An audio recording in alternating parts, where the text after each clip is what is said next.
started the project, I used to go to talk to professors and they would just slam the doors on my face, right? It kind of demotivates you. And I think I just had to push myself like, all right, well, I'm doing this to help them. I just need to approach it a different way.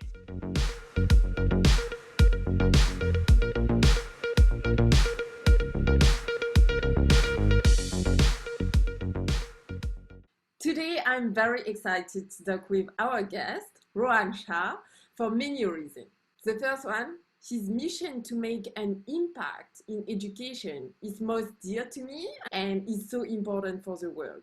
And this is what he's successfully striving for with his startup, Interactive X, and its software, Classavo, that allows professors to create interactive courses and follow the progress of students who have now a learning content platform that is in phase with today's world.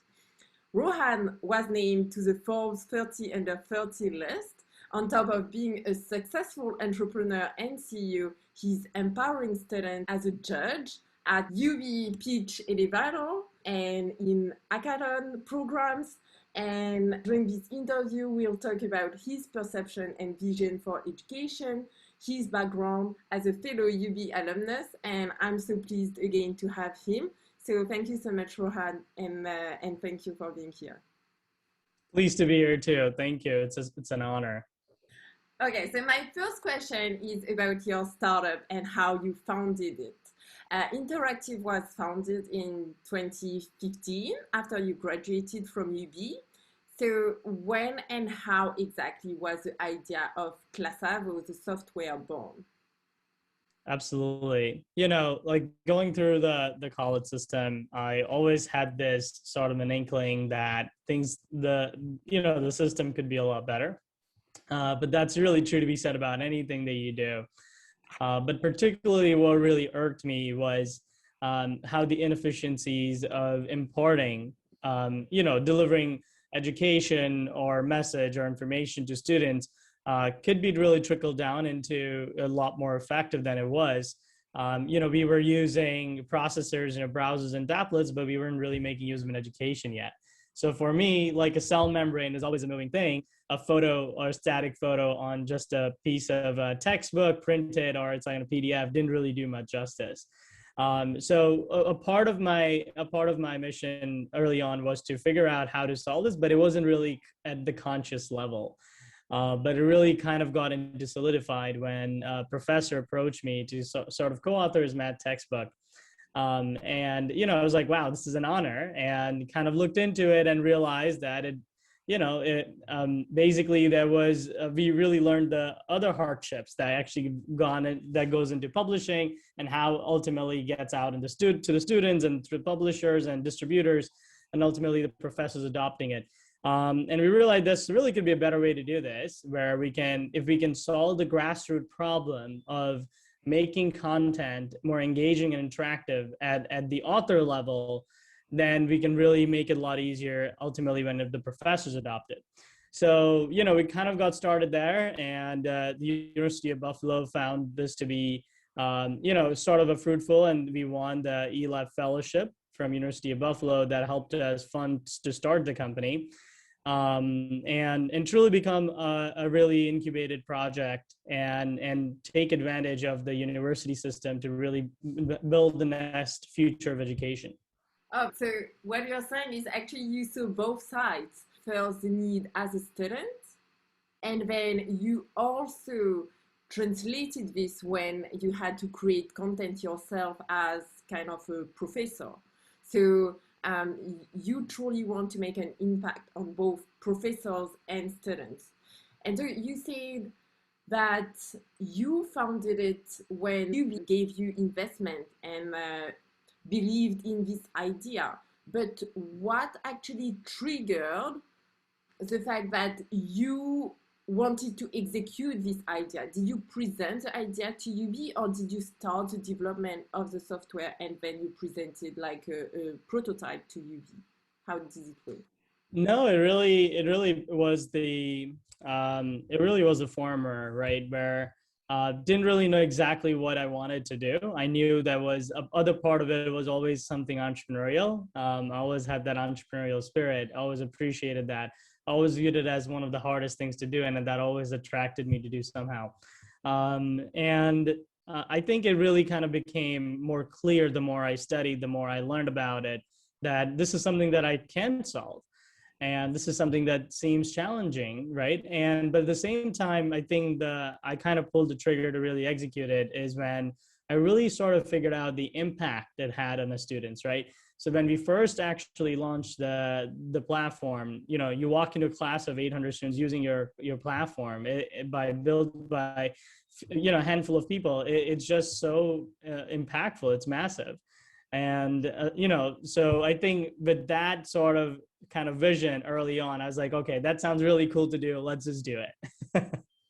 Yeah, and that's awesome because we don't often realize, we think like creating a startup relies on the idea, but there's such a big world in between having the idea and executing it. So yeah, I guess this entrepreneurship spirit truly helped there, and that's impressive. If I can quote you in one of your interviews, you say that, and this also comes back to what you just said, every opportunity that you have, you said, I want to empower and motivate students to follow their passion, to believe in themselves. So, do you have any advice on believing in oneself? Absolutely. I think a lot of it definitely stems from upbringing and childhood experiences, but I think their courage, perseverance, grit, those things actually can be taught. So is entrepreneurship. And what I've realized is if we can actually impart these sort of skills, which are not really soft anymore, these are actually hard skills in life, then you truly can empower a student body or basically a young teenager to believe in themselves and to take on harder challenges in life, because ultimately the greatest strength of any nation or the world or global citizens is that the young folks are believing to do something harder, so ultimately they are able to reach the probability of success over the long term is just higher. So I do think that believing in oneself is definitely the way to progress forward in all verticals. And these are all the things that we can also even teach. Yeah, and I think in childhood, we actually absorb information. We don't learn. It's being absorbed by the brain. And so you talked about this path in education. And if, I don't know if you know Jay Shetty, but I liked watching his podcast.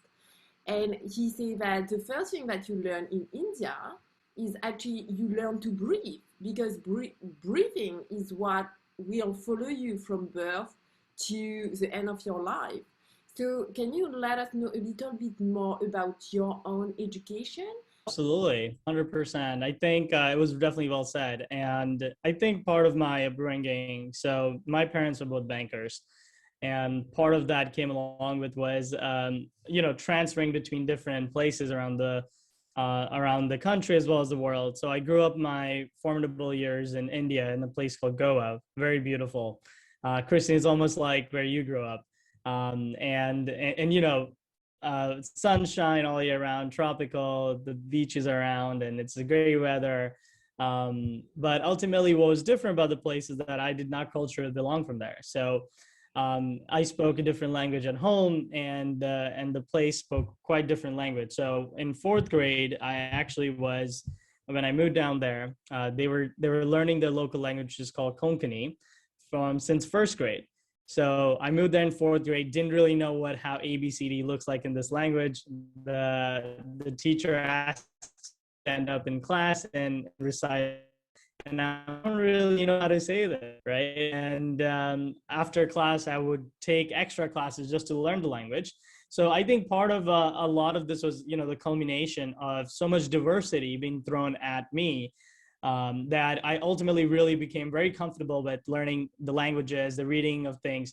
And when I was able to successfully learn the language, I saw an positive uptick in making friends. Because before that, people would be like, all right, I'm always the outsider. And then once you kind of culminate and you learn some of those things, you're like, oh wow, I have more friends now. This is like a whole new world. And I do think that that was also partially responsible for me to sort of learn and be vulnerable so early on in my life to be build some of that courage to take some of the challenges and and basically just try, even if I failed. So yeah, I think the growing up was challenging because we moved so many different places every few years. My dad would get transferred to new places. It was always like, you make your friends and then you suddenly break them and you make it all over again. That, it was hard. It was even harder for my sister because, girls are like, once you're friends, you're like sisters. And it's really hard for them to make friends as fast as guys can. So overall, seeing all this perspective and dynamic, it really had a huge influence on me. And so this is what also made you want to move to Buffalo and study at university at Buffalo? I think so. I think it gave me the comfort in knowing that I'll be okay. And as long as it was still challenging, it was something different all over the world, it still felt kind of similar where even if I'm moving in India into some different place, it was still very much of a different country in itself, right? So moving all these different parts of the world, but what even excited me on the other hand was the fact that I would be able to meet and gel with so many other people and other students from all over the world, right? Which is something that very few countries in the world offer. And United States is definitely one of the top places in the world that you can really do that. So yeah, absolutely. Yeah, exactly. I mean, the university at Buffalo has so many countries where people come from, and this is truly an international experience. But in terms of content of education itself, what's your thought about upbringing and education globally? The more we are really venturing into this space, the more we are learning that obviously COVID has been a huge catalyst, not necessarily a change, but a catalyst. And I say that because the world has become so truly global that now more and more folks are understanding other countries, other folks around the world, and they are looking forward to educational institutions in all these such areas. So to learn from an expert has become magnitudely easier than it used to be even 10 years ago. And it's only going to go much and much more in that direction. So even if you think about countries like India, China, Southeast Asia, Europe, America, all these countries and all throughout the world, they will be able to leverage the best of the best in the field of education, just by sitting in front of the laptops. Granted, that's a whole different experience. You do get the experience of going to college, you get the experience of going to meet there, but in terms of getting education from the top places, it's become a lot easier. And I do think that the world will be even much more flexible. So where what we are envisioning, we think the world is going to go where you would be able to go to your primary institution or your college where you would get the experience, right? You get the networking of hanging out with other folks and making friends.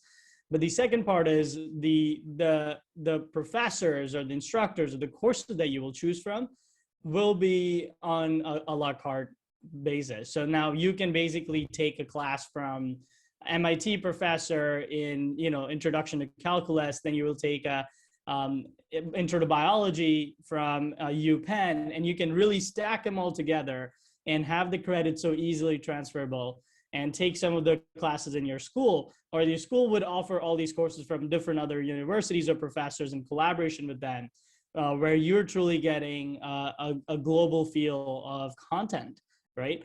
And still getting the same local support from the professors or the TAs in your school, and then you're getting experience from the being along with the community of students.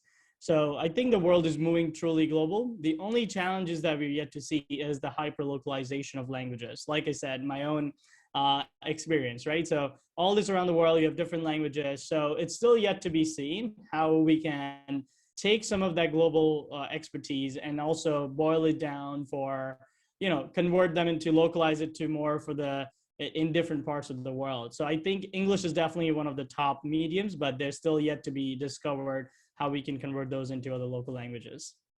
Definitely, but it's also good that people are opening their mind to learning other languages because it's, as you said, communication is key. And when you're saying that the world is shifting, the goal is still for students to get the experience of life and social interactions, but then they will learn the content online because it facilitates the way that they can access multiple content and very affordably, by the way. And I think this also prepare them to the work to the workplace because now we used to go also on site when working, but the tendency is to allow people to remote work at least 2 days per week or something like that. So I think you also are learning soft skills of being able to work independently and being able to work with other people within the same office and with different state of mind. As you said, even from a state to another, I think in the US, the mind are trained differently and the way of working are different. So it's very interesting that you can access a bit of everything. Absolutely. So, I mean, we've been talking about your success, which are impressive, but I can say to say that it has been also very hard. What was the hardest part? You know, it's sort of, it's hard to answer that question Yeah. in itself because hard is such a relative term. I feel like I used to, if you asked me a few years ago, I would list out 100 things that were hard. And now my mindset has sort of changed. They were just basically challenges, right? And I've kind of like shifted a perspective where I don't think anything in the world is truly hard. I think hard is such a relative term for our mindset where something you find hard. So I would like to kind of shift that into different challenges, if that's okay. And there have been many challenges. I face challenges every single day. I'm always doing something new, which I've never done before.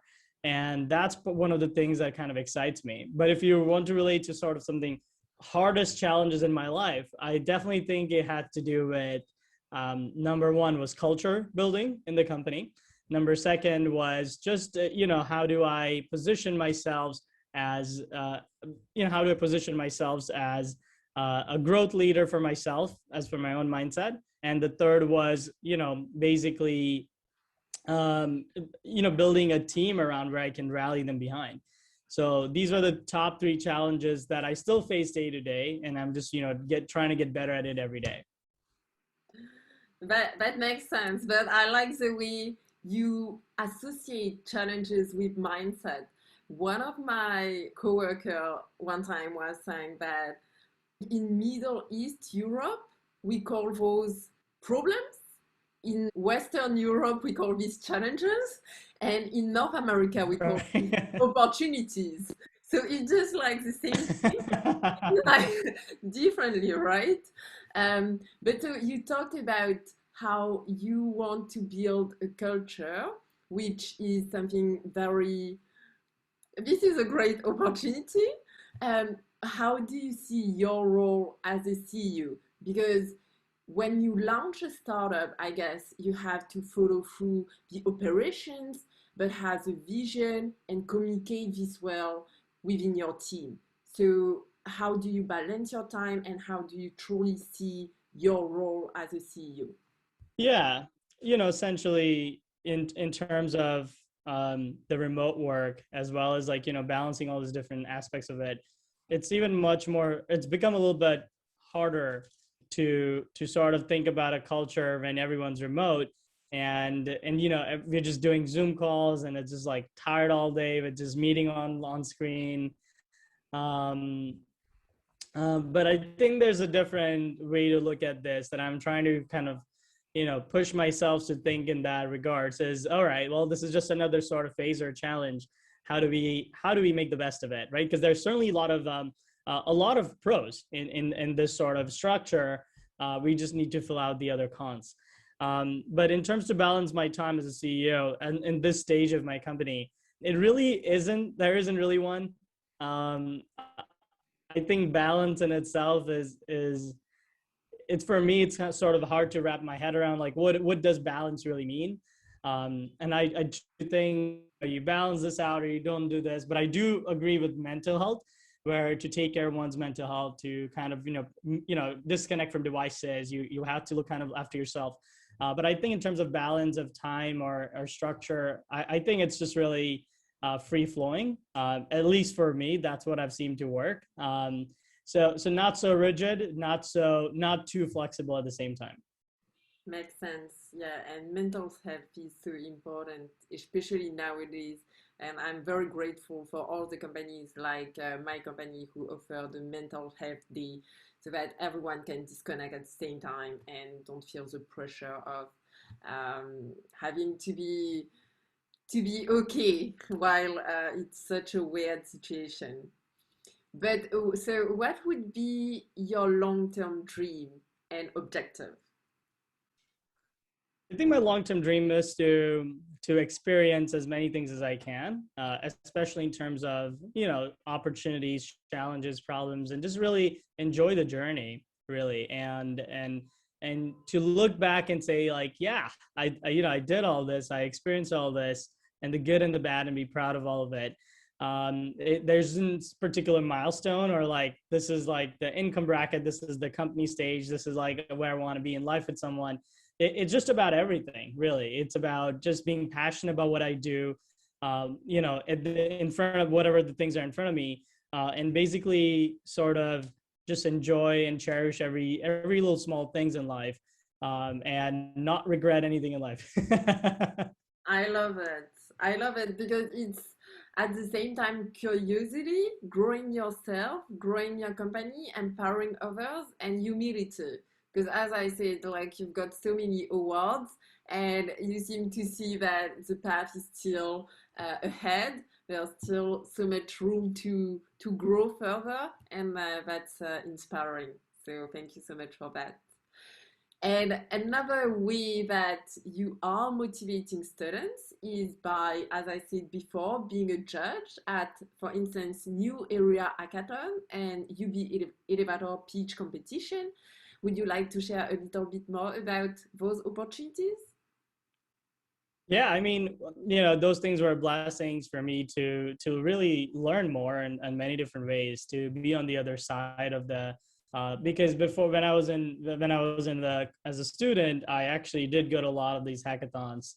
And I found a really great team from all over the country, different students from different universities. We would go, and I think we did really well. We sort of, actually, that was my a crash course, as you might say, or accelerator for me to, before I started the startup, is to build something within 24 hours at a university, and then even the next day in the demo day to pitch it after 24 hours or 36 hours, however long the hackathons were. And really, I truly learned that it's not always about the product, it's also about how you present, and you also need a great team. So that sort of really motivated me to start a startup. I think that probably was 60% of the reason why I ended up not taking a job offer, and really just triple down my chips onto starting something right after college. And I do think that there are a lot of opportunities out there like that, and I think a lot of students are taking advantage of it, right? And I think it's one of those things where it's truly had a profound impact on me. Definitely. I think it's good practice. And as you said, it's so condensed and so intense that it's preparing you for the future. And it relates to also what you were saying previously, trying, even if you fail, then it's something that you've learned, right? It's not something wasted. In the contrary, I think failing is much more not trying. Also, Absolutely, 100% agree. you said that it taught you how to pitch. How do you prepare for pitching and for interviews like this? I would be curious, yeah.